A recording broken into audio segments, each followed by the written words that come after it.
ಸಾಕ್ಷಿನ ನನ್ನ ಪ್ರಾಣ ಪ್ರಾಣ ಅಂತ ಹೇಳ್ತಾ ಇದ್ದವನು ಇವತ್ತು ಅವಳ ಪ್ರಾಣಕ್ಕೆ ಕಂಟಕ ತಂದಿದ್ದು ಅಲ್ಲದೆ ನಿಮ್ಮ ಮಗುನ ಸಾಯಿಸೋದಕ್ಕೆ ಕಾರಣ ಆಗಿದ್ದಾನೆ. ಈಗ ಅವನು ನನ್ನ ಮನಸ್ಸಲ್ಲಿ ಸಂಪೂರ್ಣವಾಗಿಲ್ಲ ಅಂತ ಅನ್ಕೊಂಡಿದ್ದೀನಿ.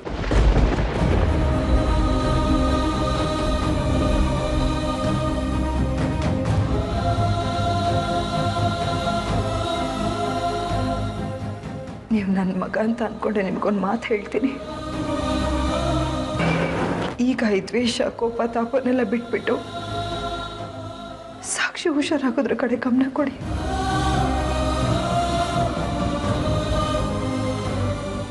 ಅವಳಿಗೆ ಮಿಸ್ಕ್ಯಾರೇಜ್ ಆಯಿತು ಅಂತ ಟೆನ್ಷನ್ ಮಾಡ್ಕೊಳ್ಳೋದ್ರಲ್ಲಿ ಅಗತ್ಯ ಇಲ್ಲ. ಮತ್ತಷ್ಟು ನೋವು ಹೆಚ್ಚಾಗುತ್ತೆ.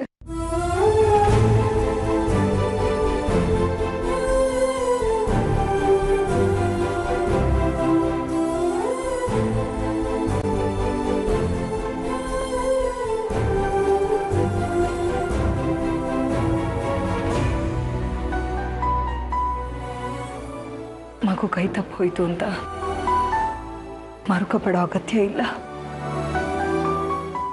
ಈಗ ನಮಗೆ ಸಾಕ್ಷಿ ಉಳಿಯೋದು ಮುಖ್ಯ. ಪ್ಲೀಸ್ ರಂಜಿತ್, ಈ ಕೋಪ ತಾಪನೆಲ್ಲ ಬಿಟ್ಬಿಟ್ಟು ಸಾಕ್ಷಿ ಗುಣ ಆಗೋವರೆಗೂ ಸ್ವಲ್ಪ ಸಮಾಧಾನವಾಗಿರಿ.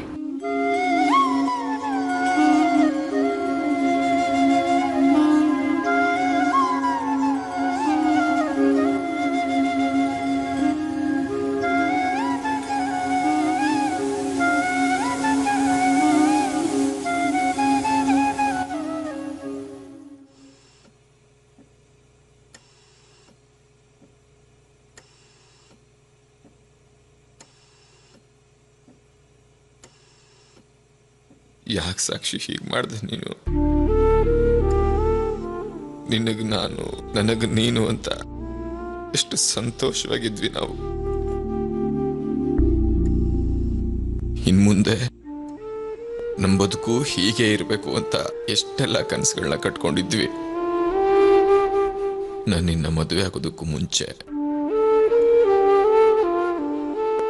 ಪ್ರೀತಿ ಅಂದ್ರೆ ಏನು, ಜವಾಬ್ದಾರಿ ಅಂದ್ರೇನು, ಸಂಸಾರ ಅಂದ್ರೇನು, ನೋವು ಅಂದ್ರೇನು ಏನು ಗೊತ್ತಿಲ್ಲದೆ ಮೃಗದ ತರ ಬದುಕ್ತಾ ಇದ್ದೆ. ನೀನ್ ಬಂದು ಪ್ರೀತಿ ಕೊಟ್ಟು ನನಗೊಂದು ಜವಾಬ್ದಾರಿ ಕೊಟ್ಟು ಒಬ್ಬ ಒಳ್ಳೆ ಮನುಷ್ಯನನ್ನಾಗಿ ಮಾಡಿ ನನ್ನ ಮನಸ್ಸಿನಲ್ಲಿ ದೊಡ್ಡ ಕನಸುಗಳನ್ನ ತುಂಬಿಸಿ ಇವಾಗ ಈಗ ಮಲ್ಕೊಂಡಿದ್ಯಲ್ಲೇ. ನ್ಯಾಯನ ಸಾಕ್ಷಿ, ಇದು ನ್ಯಾಯನ? ನಾನೇನ್ ಮಾಡ್ಲಿ ಇವಾಗ? ನಾನೇನು ಯಾರಿಗೋಸ್ಕರ ಬದುಕಿರ್ಲಿ ಸಾಕ್ಷಿ? ನಿನ್ಗೇನಾದ್ರೂ ಹೆಚ್ಚು ಕಡಿಮೆ ಆಗ್ಬಿಟ್ರೆ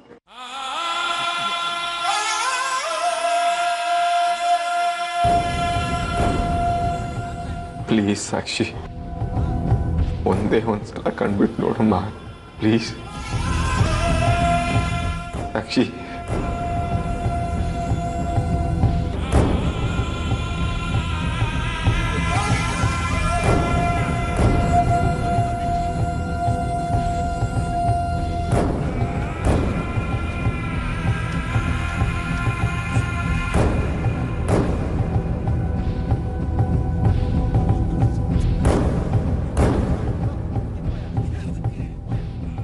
ಸಾಕ್ಷಿ ನಿಮ್ಮ ಮೇಲೆ ಪ್ರಾಣನೇ ಇಟ್ಕೊಂಡಿದ್ದಾಳೆ.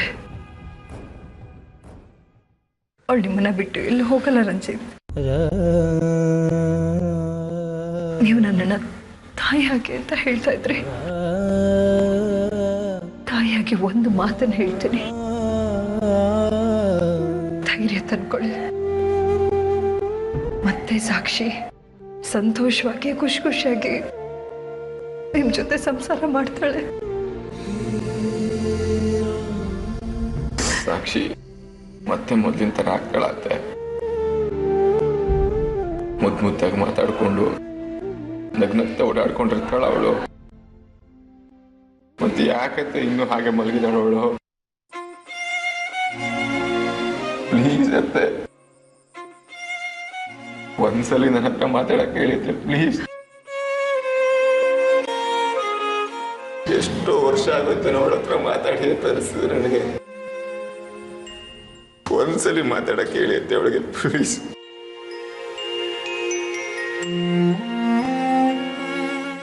ಧೈರ್ಯ ತಂದ್ಕೊಳ್ಳಿ ರಂಜಿತ್, ಸಮಾಧಾನ ಮಾಡ್ಕೊಳ್ಳಿ. ನಮ್ಮ ಸಾಕ್ಷಿ ಖಂಡಿತವಾಗ್ಲೂ ಹುಷಾರಾಗ್ತಾಳೆ.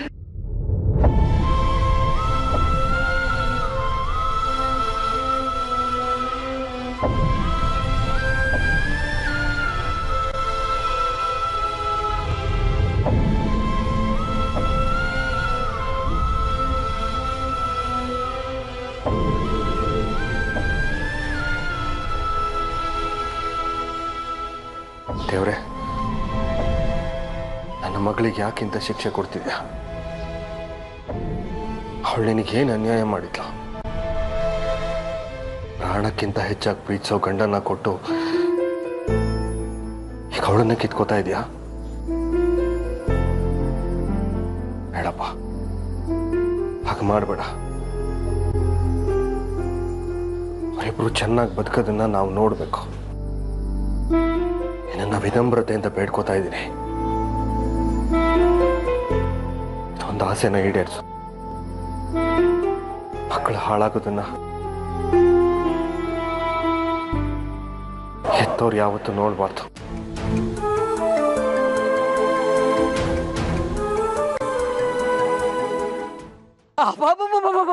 ಏನ್ ಮೇಡಮ್ ನೀವೇನು ಸಾಮಾನ್ಯದವರಲ್ಲ. ಮಹಾಕಾಳಿ, ಮಹಾಭಾರತದ ಶಕುನಿಗಿಂತಲೂ 10 ಹೆಜ್ಜೆ ಮುಂದೆ ಇದ್ದೀರಾ ನೀವು. ನಿಮ್ಮನ್ನ ಯಾವನಾದ್ರೂ ಎದುರಾಕೊಂಬಿಟ್ರೆ ಸಲೀಸಾಗಿ ಸ್ಮಶಾನದ ದಾರಿ ತೋರಿಸ್ಬಿಡ್ತೀರಾ. ಅದೆಲ್ಲ ಬೇಡ. ಆದಿತ್ಯ ಚೆನ್ನಾಗಿ ಓದೆ ತಿಂದು ಸುಸ್ತಾದ್ನಾ, ಅವ್ನ್ ಪೋಗ್ರು ಇಳಿತಾ ಅಷ್ಟು ಹೇಳು ಸಾಕು. ಅಯ್ಯೋ, ಈಗ ತಾನೇ ಹೇಳಿದ್ನಲ್ಲ, ಅದ್ ಕೇಳಿತಾನೆ ನೀವು ಒಂದ್ ತಮ್ಗೆ ಹಾಲು ಕುಡಿದಷ್ಟು ಸಂತೋಷ ಆಯ್ತು ಅಂತ ಹೇಳಿದ್ರಲ್ಲ. ವಿಶಾಲು, ನನಗೆ ಆದಿತ್ಯನ ಬಗ್ಗೆ ಕೇಳ್ತಾ ಇದ್ದಷ್ಟು ಆಲ್ಕೋಹಾಲ್ ಕುಡಿದು ಕಿಕ್ ಏರ್ದಂಗೆ ಮತ್ತೆ ಏರ್ತಾನೆ ಇರುತ್ತೆ. ಅಯ್ಯೋ ಕರ್ಮ ಕರ್ಮ, ನಿಮಗೆ ಯಾವ್ಯಾವುದ್ರಿಂದ ಏನೇನು ಮತ್ತು ಬರುತ್ತೆ ಅನ್ನೋದನ್ನ ಒಂದು ಲಿಸ್ಟ್ ಮಾಡಿ ಕೊಟ್ಬಿಡಿ. ನಾನು ಅದರಂತೆ ಎಲ್ಲ ತಂದು ನಿಮ್ಗೆ ಒಪ್ಪಿಸ್ಬಿಡ್ತೀನಿ. ಏನ್ ವಿಶಾಲು, ನನ್ಗೆ ಕಿಂಡಲ್ಲ? ಅಯ್ಯೋ, ಕಿಂಡಲು ಇಲ್ಲ, ಬಂಡಲು ಇಲ್ಲ. ಈಗ ನಾನು ಏನ್ ಮಾಡ್ಬೇಕು ಅದನ್ನು ಮೊದಲು ಹೇಳಿ. ಮುಂದೆ ಮಾಡ್ಬೇಕಾಗಿರೋದು ನಾನಲ್ಲ, ನೀನು. ನಾನಾ? ಏನು? ಡೋಂಟ್ ವರಿ ವಿಶಾಲು, ಗಾಬರಿ ಆಗ್ಬೇಡ. ನೀನು ಮಾಡಬೇಕಾಗಿರೋದು ಇಷ್ಟೆ. ನನ್ನ ಪರವಾಗಿ ನೀನು ಹಾಸ್ಪಿಟ್ಲಿಗೆ ಹೋಗಿ ಆ ಸೂರ್ಯನ ಮನೆಯವ್ರಿಗೆ ಸಾಂತ್ವನ ಮಾಡೋ ಥರ ನಾಟಕ ಮಾಡು. ಹಾಗೇನೆ ಆ ಆದಿತ್ಯನ ಬಗ್ಗೆ ಅವರೆಲ್ಲರಿಗೂ ಕೆಟ್ಟ ಅಭಿಪ್ರಾಯ ಬರೋ ಹಾಗೆ ಮಾತಾಡ್ಬಾ ಸಾಕು. ಏನು, ನಾನು ಆಸ್ಪತ್ರೆಗೆ ಹೋಗ್ಬೇಕಾ? ಹೌದು, ನೀನೇ. ಯಾಕೆ? ಹೋಗ. ಆಗಲ್ಲ ಮೇಡಮ್. ಹಾಗೂ ಇಲ್ಲ ಹೀಗೂ ಇಲ್ಲ, ನೀನು ಹಾಸ್ಪಿಟ್ಲಿಗೆ ಹೋಗಬೇಕು ಅಷ್ಟೇ. ನೋಡು, ಆಮೇಲೆ ಇನ್ನೊಂದು ಮುಖ್ಯವಾದ ವಿಷಯ, ಯಾವುದೇ ಕಾರಣಕ್ಕೂ ನೀನು ಆ ದ್ರಾಬೆ ರಂಜಿತ್ ಕಣ್ಣಿಗೆ ಕಾಣಿಸ್ಕೋಬೇಡ. ನೀನೇನಾದರೂ ಕಾಣಿಸ್ಕೊಂಡ್ರೆ ನಮ್ಮ ಪ್ಲಾನ್ ಎಲ್ಲ ಫ್ಲಾಪ್ ಆಗತ್ತಷ್ಟೇ. ಆಯ್ತು ಮೇಡಮ್. ಅಯ್ಯೋ, ಇದೇನಪ್ಪ ನನ್ನ ಪರಿಸ್ಥಿತಿ. ಆನೆ ಮೇಲೆ ಇರುವೆ ದಾಳಿ ಮಾಡ್ದಂಗೆ ಈ ಅರ್ಪಿತಾ ನನ್ನನ್ನು ಬುಗುರಿ ಆಡಿಸ್ತಾವಳಲ್ಲಪ್ಪ. ದುಡ್ಡಿನ ಆಸೆಗೆ ಇವ್ರ ಜೊತೆ ಕೈ ಜೋಡಿಸಿ ನನಗೆ ಇನ್ನೂ ಎಂಥ ಪರಿಸ್ಥಿತಿ ಕಾದಿದೆಯೋ ಏನೋ. ಪೇಷಂಟ್ ಹೆಲ್ತಲ್ಲಿ ಏನು ಇಂಪ್ರೂವ್ಮೆಂಟ್ ಕಾಣ್ತಾ ಇಲ್ಲ. ಇನ್ಫಾರ್ಮ್ ಮಾಡೋದು ಒಳ್ಳೆಯದು. ಡಾಕ್ಟರ್, ನನ್ನ ಹೆಂಡತಿ ಕಂಡೀಷನ್ ಹೇಗಿದೆ ಇವಾಗ? Sorry mister Ranjit, patient condition very critical.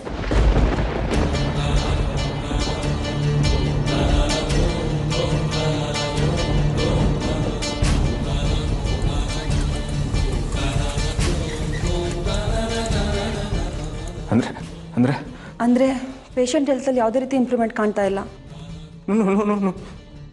No doctor, ನೀವೀಗೆಲ್ಲ ಹೇಳುವಾಗಿಲ್ಲ ಡಾಕ್ಟರ್. ಪ್ಲೀಸ್ ಡಾಕ್ಟರ್, ಪ್ಲೀಸ್ ಹೇಗಾದರೂ ಮಾಡಿ ನಾನು ಹೆಂಡ್ತಿನ ಉಳಿಸ್ಕೊಡಿ ಪ್ಲೀಸ್. ನೋಡಿ, ದುಡ್ಡು ಎಷ್ಟು ಖರ್ಚಾಗುತ್ತೆ ಹೇಳಿ ಡಾಕ್ಟರ್, ನಾನು ತಂದು ಕೊಡ್ತೀನಿ ಡಾಕ್ಟರ್. ಪ್ಲೀಸ್ ಈಗೆಲ್ಲ ಮಾತಾಡ್ಬಿಡಿ ಡಾಕ್ಟರ್, ಪ್ಲೀಸ್. ನೋಡಿ ರಂಜಿತ್, ದುಡ್ಡು ಖರ್ಚು ಮಾಡಿದ ತಕ್ಷಣ ಜೀವ ಉಳಿಸ್ತೀವಿ ಅನ್ನೋ ತಪ್ಪು. ನಾವು ಕೊಡೋ ಟ್ರೀಟ್ಮೆಂಟ್ಗೆ ಪೇಷಂಟ್ ಸ್ಪಂದಿಸಿದ್ರೆ ತಾನೇ ಏನಾದರೂ ಗ್ಯಾರಂಟಿ ಕೊಡೋಕ್ಕೆ ಸಾಧ್ಯ.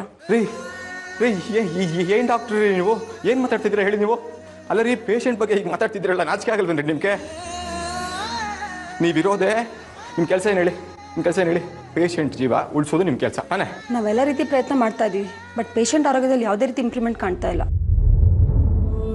ನಮಗೂ ಬೇಸರ ಆಗುತ್ತೆ, ಬಟ್ ನಾವು ಕೊಡೋ ಟ್ರೀಟ್ಮೆಂಟ್ಗೆ ಪೇಷಂಟ್ ಸ್ವಲ್ಪ ಸ್ಪಂದಿಸಿದ್ರೆ ತಾನೇ ಏನಾದರೂ ಕನ್ಫರ್ಮ್ ಆಗಿ ಹೇಳಕ್ಕೆ ಸಾಧ್ಯ. ರೀ ಡಾಕ್ಟ್ರೇ, ಏನು ಹೇಳ್ತಿದ್ದೀರಾ ನೀವು? ಪೇಷಂಟ್ ಕಂಡೀಷನಲ್ಲಿ ಇಂಪ್ರೂವ್ ಮಾಡಕ್ಕೆ ತಾನೇ ನೀವಿರೋದು, ಅದಕ್ಕೆ ತಾನೇ ನೀವು MBBS ಅಂತ ಮಾಡಿರೋದು, ನಿಮಗೇನೋ ಸರ್ಟಿಫಿಕೇಟ್ ಕೊಟ್ಟು ಕಳಿಸಿರೋದು.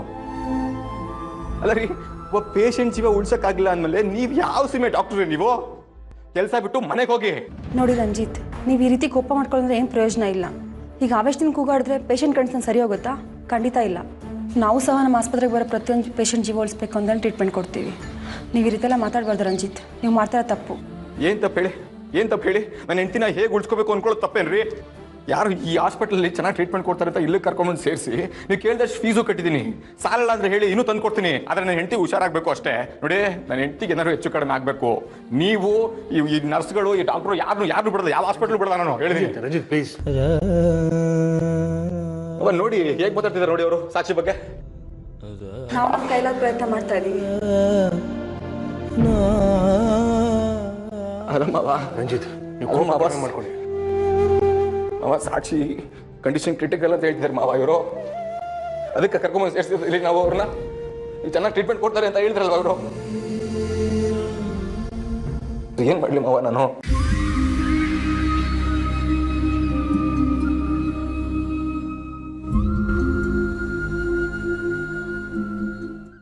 ಏನಂತ ಹೇಳಿ ಮಗ, ಯಾರೋ ಬೇಕು ಬೇಕು ಅಂತ ಮಾಡಿ ನನ್ನ ಮೇಲೆ ಹಾಕಿದ್ದಾರೆ.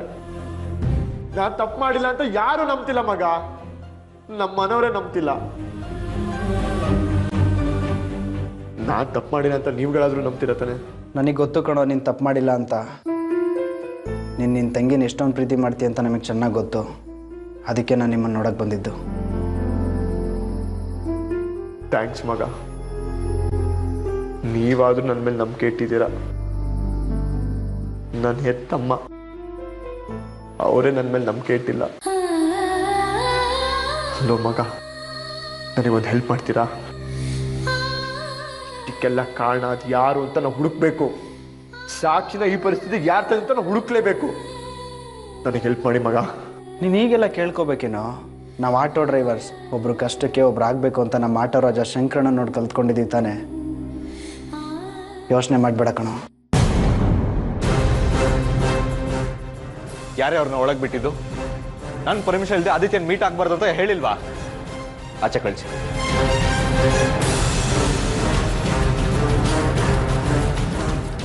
ಸರ್ ಏನು ಸರ್ ಇದು? ಆದಿತ್ಯ ನಿಮ್ಮ ಅಣ್ಣ ಅಂತ ಗೊತ್ತಿದ್ರು ಅರೆಸ್ಟ್ ಮಾಡಿದಿರಲ್ಲ ಸರ್. ನಿಮ್ಮಿಂದ ನಾನು ಯಾರನ್ನ ಅರೆಸ್ಟ್ ಮಾಡಬೇಕು, ಯಾರನ್ನ ಅರೆಸ್ಟ್ ಮಾಡಬೇಕು ಅಂತ ತಿಳ್ಕೊಳ್ಳೋ ಅಗತ್ಯ ನನಗಿಲ್ಲ. ಸರ್, ಆದಿತ್ಯ ನಿಮ್ಮ ಅಣ್ಣ ಸರ್. ಯಾರಿಗ ಅಣ್ಣ? ಅವ್ನು ನನಗೂ ಅಣ್ಣ ಅಲ್ಲ, ಸಾಕ್ಷಿಗೂ ಅಣ್ಣ ಅಲ್ಲ. ಅದಕ್ಕೆ ಹೀಗೆ ಮಾಡಿದ್ದು. ಸರ್, ಈಗೆಲ್ಲ ಹೇಳೋದು ತಪ್ಪಲ್ವ ಸರ್? ಅಣ್ಣ ಆದವನು ತನ್ನ ತಂಗಿಗೆ ಈ ಥರ ಮಾಡ್ತಾನೆ ಅಂದ್ರೆ ನಂಬ್ತೀರಾ? ಪ್ಲೀಸ್ ಸರ್, ಆದಿತ್ಯನ ಪರವಾಗಿ ನಾವು ನಿಮ್ಮ ಹತ್ರ ಕ್ಷಮೆ ಕೇಳ್ತೀವಿ, ಬಿಟ್ಬಿಡಿ ಸರ್ ಅವನ್ನ. ಆದಿತ್ಯನಿಗೆ ತನ್ನ ತಂಗಿ ಮೇಲೆ ಪ್ರೀತಿ ಇರೋದಕ್ಕೆ ಸರ್ ನಿಮ್ಮ ಮನೆಗೆ ಬಂದು ರಾಖಿ ಕಟ್ಟಿಸ್ಕೊಂಡಿದ್ದು. ಇಷ್ಟೆಲ್ಲ ಪ್ರೀತಿ ಇಟ್ಕೊಂಡಿರೋನು ಏನಕ್ಕೆ ಸರ್ ಆಕ್ಸಿಡೆಂಟ್ ಮಾಡೋಕ್ಕೆ ಹೋಗ್ತಾನೆ? ನೀವೇ ಒಂದು ಸರ್ತಿ ಯೋಚನೆ ಮಾಡಿ ಸರ್. ಹೌದು ಸರ್, ಯಾರೋ ಬೇಕು ಅಂತ ಆದಿತ್ಯನ ಮೇಲೆ ಆಪಾದನೆ ಬರಲಿ ಅಂತ ಈ ಥರ ಮಾಡಿದ್ದಾರೆ. ಅವನದೇನು ತಪ್ಪಿಲ್ಲ ಸರ್, ಪ್ಲೀಸ್ ಬಿಟ್ಬಿಡಿ ಸರ್ ಅವನ್ನ. ನಿಮ್ಮಿಂದ ಬುದ್ಧಿ ಹೇಳಿಸ್ಕೊಳ್ಳೋ ಅವಶ್ಯಕತೆ ನನಗಿಲ್ಲ. ಔಟ್ ರೀ. ಗೋವಿಂದಪ್ಪ, ಕಳಿಸ್ರಿ ಆಚೆ ಇವ್ರನ್ನ.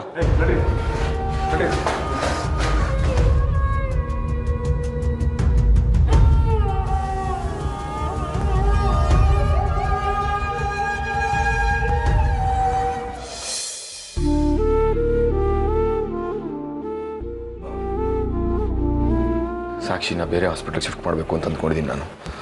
ಅರೆ ಯಾಕೆ ರಂಜಿತ್, ಇಲ್ಲಿ ಚೆನ್ನಾಗಿ ಟ್ರೀಟ್ಮೆಂಟ್ ಕೊಡ್ತಾ ಇದ್ದಾರಲ್ಲ, ಏನಕ್ಕೆ ನಿರ್ಧಾರ ತಗೊಂಡ್ರಿ? ಇಲ್ಲ ಅತ್ತೆ, ಇವರು ಟ್ರೀಟ್ಮೆಂಟ್ ಚೆನ್ನಾಗಿ ಕೊಡ್ತಾರೆ ಅನ್ನೋ ನಂಬಿಕೆ ನನಗಿಲ್ಲ. ನನ್ನ ಹೆಂಡ್ತಿನ ಉಳಿಸ್ಕೋಬೇಕು ಅಂದರೆ ನಂಗೆ ಬೇರೆ ದಾರಿ ಇಲ್ಲ. ಶಿಫ್ಟ್ ಮಾಡ್ಬಿಡ್ತೀನಿ. ರಂಜಿತ್, ತಾಳ್ಮೆ ಕಳ್ಕೊಬೇಡಿ. ನಾನು ನನಗೆ ಗೊತ್ತಿರೋ ಡಾಕ್ಟರ್ಸ್ಗೆಲ್ಲ ಫೋನ್ ಮಾಡಿ ವಿಚಾರಿಸಿದ್ದೀನಿ. ಇದು ಒಳ್ಳೆ ಹಾಸ್ಪಿಟ್ಲ್ ಅಂತೆ, ಇಲ್ಲಿ ಚೆನ್ನಾಗಿ ಟ್ರೀಟ್ಮೆಂಟ್ ಕೊಡ್ತಾರಂತೆ. ತಾಳ್ಮೆ ಕಳ್ಕೊಬೇಡಿ. ಎಲ್ಲಿ ಮಾವ, ಆ ಡಾಕ್ಟ್ರೇ ನಮ್ಮಿಂದ ಏನೂ ಮಾಡೋಕ್ಕಾಗಲ್ಲ ಅಂತ ಕೈ ಚೆಲ್ಲಿದ ಮೇಲೂ ಇಲ್ಲೇ ಇದ್ದರೆ ನನ್ನ ಹೆಂಡ್ತಿನ ಕಳ್ಕೊಂಡ್ಬಿಡ್ತೀನಿ ಮಾವ ನಾನು. ಅನ್ಯಾಯವಾಗಿ ನೋಡಿ, ನಿಮ್ಮ ಆತಂಕ ನನಗೆ ಅರ್ಥ ಆಗುತ್ತೆ. ಇನ್ನೊಂದು ದಿವಸ ವೆಯ್ಟ್ ಮಾಡೋಣ. ಆಗಲಿಲ್ಲ ಅಂದರೆ ಬೇರೆ ಹಾಸ್ಪಿಟ್ಲಿಗೆ ಶಿಫ್ಟ್ ಮಾಡೋಣ, ಓಕೆನಾ? ಒಂದು ದಿವಸ ನೋಡಿ ನೀವು ಧೈರ್ಯವಾಗಿರಿ, ಏನೂ ಆಗಲ್ಲ ಸಾಕ್ಷಿಗೆ.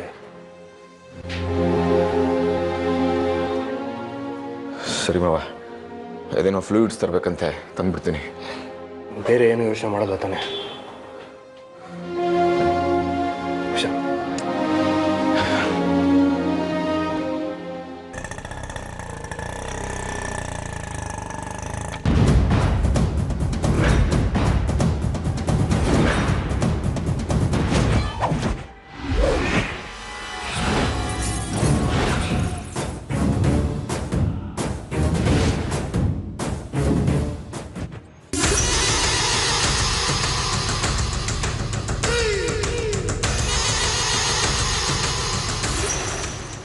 ನಮಸ್ಕಾರ MLA ಸಾಹೇಬ್ರಿಗೆ.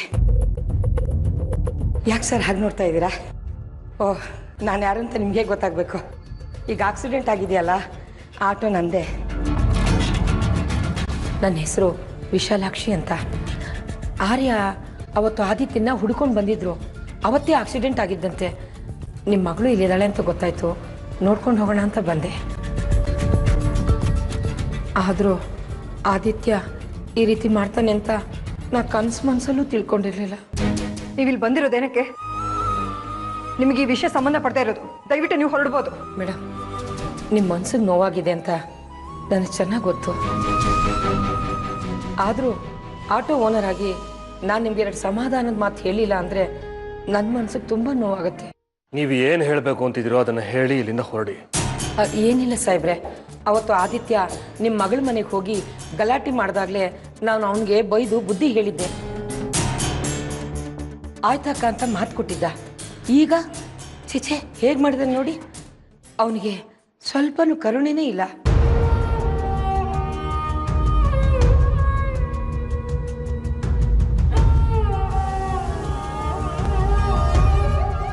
ಇತ್ತೀಚೆಗೆ ರಾತ್ರಿ ಎಲ್ಲ ಆದಿತ್ಯ ಆಟೋ ತಗೊಂಡು ಅಲ್ಲಿ ಇಲ್ಲಿ ಅಂತ ಓಡಾಡ್ತಾನೆ ಇದ್ದ. ಕೇಳಿದ್ರೆ ಆಟೋ ರಿಪೇರಿ ಅದು ಇದು ಅಂತ ಒಂದಲ್ಲ ಒಂದು ಸುಳ್ಳು ಹೇಳ್ತಾನೆ ಇದ್ದ. ಆಕ್ಸಿಡೆಂಟ್ ಆದ ದಿನ ಒಂದು ಲಾಂಗ್ ಬಾಡಿಗೆದೆ ಹೋಗಪ್ಪ ಅಂತ ಹೇಳಿದೆ. ನನ್ನ ಮಾತೇ ಕೇಳಲಿಲ್ಲ. ಇವತ್ತು ನನ್ನ ಜೀವನದಲ್ಲೇ ಒಂದು ಮುಖ್ಯವಾದ ದಿನ. ನಾನು ಮೋಸ ಮಾಡಿದವ್ರಿಗೆ ಪಾಠ ಕಲಿಸೋ ಟೈಮ್ ಬಂದಿದೆ. ಇಂಥ ದಿನನ ನಾನು ಮಿಸ್ ಮಾಡ್ಕೊಳ್ಳಲ್ಲ ಅಂತ ಹೇಳ್ದ. ನಾನು ಬೇಡಪ್ಪ, ಈ ದ್ವೇಷ ಎಲ್ಲ ಕಟ್ಕೋಬೇಡ, ಒಳ್ಳೆಯವನಾಗಿ ಒಳ್ಳೆ ಮನುಷ್ಯನಾಗಿ ಬದುಕೋದನ್ನ ಕಲಿ ಅಂತ ಹೇಳಿದೆ. ನನ್ನ ಮಾತು ಕೇಳಲೇ ಇಲ್ಲ, ಆಟೋ ತಗೊಂಡು ಹೋಗಿಬಿಟ್ಟ. ಆಗ ಹೋದವನು ತನ್ನ ತಂಗಿ ಜೀವನಕ್ಕೆ ಸಂಸ್ಕಾರ ತರ್ತಾನೆ ಅಂತ ನಾನು ತಿಳ್ಕೊಂಡೇ ಇರಲಿಲ್ಲ. ಹೀಗೆ ನೋಡಿದ್ರೆ ಆಕ್ಸಿಡೆಂಟ್ ಮಾಡಿ ಆಟೋನ ತಂದು ನನ್ನ ಮನೇಲಿ ನಿಲ್ಲಿಸಿ ನಂಗೆ ರಜಾ ಬೇಕು ಅಂತ ಹೇಳಿ ಹೋಗ್ಬಿಟ್ಟ. ಛೇ, ಇಂಥ ಮಕ್ಕಳು ಯಾವ ತಂದೆ ತಾಯಿ ಹೊಟ್ಟೆಲೂ ಹುಟ್ಟಬಾರ್ದು. ನೀವು ನನಗೆ ಸಮಾಧಾನ ಮಾಡಕ್ಕೆ ಬಂದಿದ್ದೀರೋ ಅಥವಾ ನನ್ನ ಮಗನ ಮೇಲೆ ಕಂಪ್ಲೇಂಟ್ ಹೇಳಿ ಇನ್ನಷ್ಟು ದುಃಖನ ಜಾಸ್ತಿ ಮಾಡಬೇಕು ಅಂತ ಬಂದಿದ್ದೀರೋ? ಛೇ, ತಪ್ಪು ತಿಳ್ಕೊಬೇಡಿ ಮೇಡಮ್. ನಾನು ನಿಮ್ಮ ಮನಸ್ಸನ್ನ ನೋಯಿಸ್ಬೇಕು ಅಂತ ಹೇಳ್ತಾ ಇಲ್ಲ. ಆದರೂ ತಾಯಿ ಆದವ್ರಿಗೆ ಮಕ್ಕಳು ಏನು ತಪ್ಪು ಮಾಡಿದ್ರು ಚಂದನೆ. ಆದರೆ ನಿಮ್ಮ ಆದಿತ್ಯ ಮಾಡಿರೋದು ತಪ್ಪಲ್ಲ, ಕೊಲೆ. ಅದು ತಂಗಿ ಹೊಟ್ಟೆಲಿ ಬೆಳೀತಿರೋ ಮಗುನ ಕೊಲೆ ಮಾಡೋದಕ್ಕೆ ಟ್ರೈ ಮಾಡಿದ್ದಾನೆ. ನೋಡಿ, ನಮ್ಮ ಮಗನ ಬಗ್ಗೆ ನೀವೇನು ಹೇಳೋ ಅವಶ್ಯಕತೆ ಇಲ್ಲ. ದಯವಿಟ್ಟು ಇಲ್ಲಿಂದ ಹೊರಡಿ. ಅದು ಹಾಗಲ್ಲ ಸರ್. ಮೇಡಮ್ಗೆ ನನ್ನ ಮಾತಿಂದ ತುಂಬ ಬೇಜಾರಾಗಿದೆ ಅಂತ ಕಾಣಿಸುತ್ತೆ. ಮೇಡಮ್, ನನ್ನ ಮಾತಿಂದ ನಿಮ್ಮ ಮನಸ್ಸಿಗೆ ಬೇಜಾರಾಗಿದ್ದರೆ ದಯವಿಟ್ಟು ನನ್ನ ಕ್ಷಮಿಸ್ಬಿಡಿ ಮೇಡಮ್. ಇನ್ನೊಂದು ಮಾತಾಡಿದ್ರು ನಾನು ಏನು ಮಾಡ್ತೀನಿ ಅಂತ ನನಗೆ ಗೊತ್ತಿಲ್ಲ. ಆರ್ತಿಯವ್ರೆ ನೋಡಿ, ಒಳ್ಳೆ ಮಾತಲ್ಲಿ ಹೇಳ್ತಾ ಇದ್ದೀನಿ, ಇಲ್ಲಿಂದ ಹೊರಡಿ. ಹೊರಡಿ.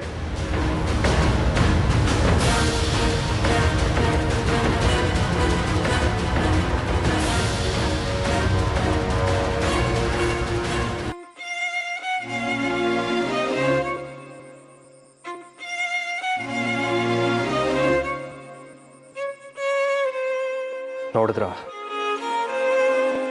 ಯಾರೋ ಗುರುತು ಪರಿಚಯ ಇಲ್ದಿರೋರು ಬಂದು ನಮ್ಮ ಮನೆ ಬಗ್ಗೆ ಮಾತಾಡೋ ಹಾಗಾಯ್ತು. ಇಷ್ಟಕ್ಕೆಲ್ಲ ಕಾರಣ ಅದೇ ನಿಮ್ಮ ಮಗ ಆದಿತ್ಯ. ಅವನು ಮಾಡಿದ ಕೆಲಸದಿಂದ ನಮ್ಮ ಸಂಸಾರ ಈ ಸ್ಥಿತಿಗೆ ಬಂದು ತಲುಪಿದೆ ನೋಡಿ. ಆಮೇಲೆ ಇಟ್ಟಿದ್ದ ಪ್ರೀತಿಗೆ ತಕ್ಕ ಶಾಸ್ತಿ ಮಾಡಿದನವನು. ಒಂದು ವಿಷಯದಲ್ಲಿ ನಾನು ಈಗಾಗಲೇ ತುಂಬಾ ನೊಂದಿದ್ದೀನಿ. ಅದರಲ್ಲಿ ಈ ಬುದ್ಧಿ ನಿಮಗೆ ಮುಂಚೆನೇ ಇದ್ದಿದ್ರೆ ನನ್ನ ಮಗಳು ಈ ರೀತಿ ಹಾಸಿಗೆಯಲ್ಲಿ ಶವದ ಹಾಗೆ ಮಲಗೋ ಸ್ಥಿತಿ ಬರ್ತಿರ್ಲಿಲ್ಲ. ನನಗೆಷ್ಟು ನೋವಾಗಿರ್ಬೋದು ಯೋಚನೆ ಮಾಡಿ. ಯಾಕೆ ಏನಾಯ್ತು ಮಾವ? ಯಾಕೆ ಬೈತಾ ಇದ್ದೀರಾ ಅತ್ತೆನ? ಬೈಲಿ ಬಿಡಿ ರಂಜಿತ್, ಅವ್ರ ಬೈಯೋದ್ರಲ್ಲೂ ನ್ಯಾಯ ಇದೆ. ಎಲ್ಲ ಅನಿಷ್ಟಕ್ಕೂ ಶನೀಶ್ವರ ಕಾರಣ ಅನ್ನೋ ಹಾಗೆ ಸಾಕ್ಷಿ ಹೀಗಾಗಿರೋದಕ್ಕೆ ನಾನೇ ಕಾರಣ ಅಂತ ಬೈತಾ ಇದ್ದಾರೆ. ಅವ್ರಿಗೆ ತೃಪ್ತಿ ಸಿಗೋದಾದ್ರೆ ಬೈಲಿ ಬಿಡಿ. ಪ್ಲೀಸ್, ಯಾಕೆ ಹೀಗೆಲ್ಲ ಮಾತಾಡ್ತಿದ್ದೀರಾ? ಏನಾಯ್ತು? ಸತ್ಯ ಹೇಳಿದ್ರೆ ಕೆಂಡದಂತ ಕೋಪ ಬರುತ್ತಂತಲ್ಲ, ಹಾಗಾಯ್ತು. ಪ್ಲೀಸ್ ಒಂದು ನಿಮಿಷ ಸುಮ್ಮನೆ ಇರಿ ಪ್ಲೀಸ್. ಏನಾಯ್ತತ್ತೆ? ನೀವು ಆ ಕಡೆ ಹೋಗ್ತಿದ್ದಾಗೆ ಆದಿತ್ಯನ ಆಟೋ ಓನರ್ ಇದ್ದಾಳಲ್ಲ, ಅವಳು ಬಂದಿದ್ಲು. ಏನು ಹೇಳಿದ್ಲು? ಆದಿತ್ಯನೇ ಇಷ್ಟಕ್ಕೆಲ್ಲ ಕಾರಣ ಅಂತ.